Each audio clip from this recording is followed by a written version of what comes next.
Everyone, Jeff here. Hope you guys have had a great weekend. We have. Tonight I want to share a little something with you. It's a new year, and a lot of times New Year's are a good time to bury the old you, right? And that is the power of the cross, right? You have that ability to bury the old you and come away with the new you that Jesus has in store.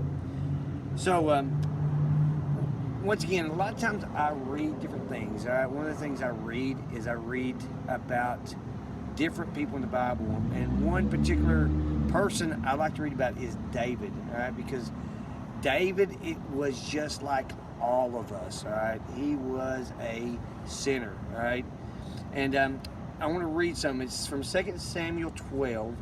I'm going to start on verse 18, and this is after David's had Uriah killed. He's already slept with Bathsheba. He's basically, they're supposed to have a child, and Nathan comes to him and tells him, hey, you've done wrong, and God knows it, and God's going to do something to you.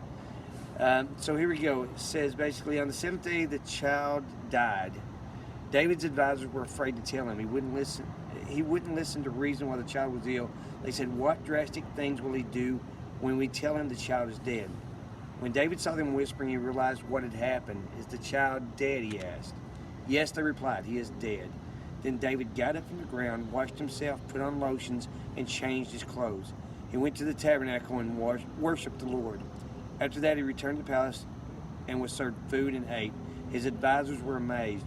We don't understand, they told him. While the child was still living, you wept and refused to eat, but now the child is dead, you stopped your mourning and you eat again. David replied, I fasted and wept while the child was alive.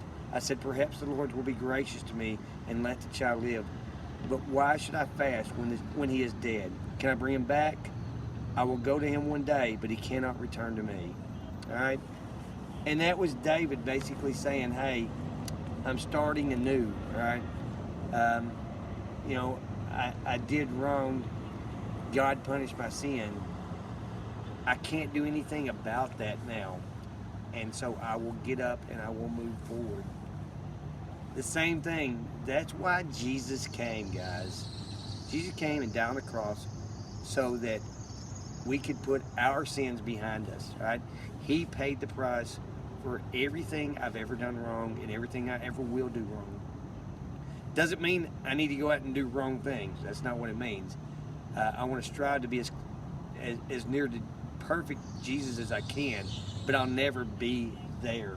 So, if you're struggling with the fact that you just don't think you'll ever be good enough, right? If you're struggling with the fact that you're a sinner, because we all are, right?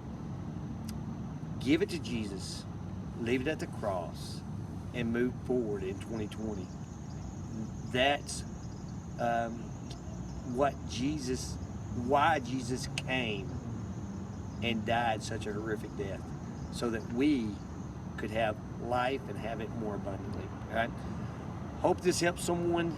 Like I said, hope you guys have a good rest of your evening, and I'll see a lot of you guys early tomorrow morning.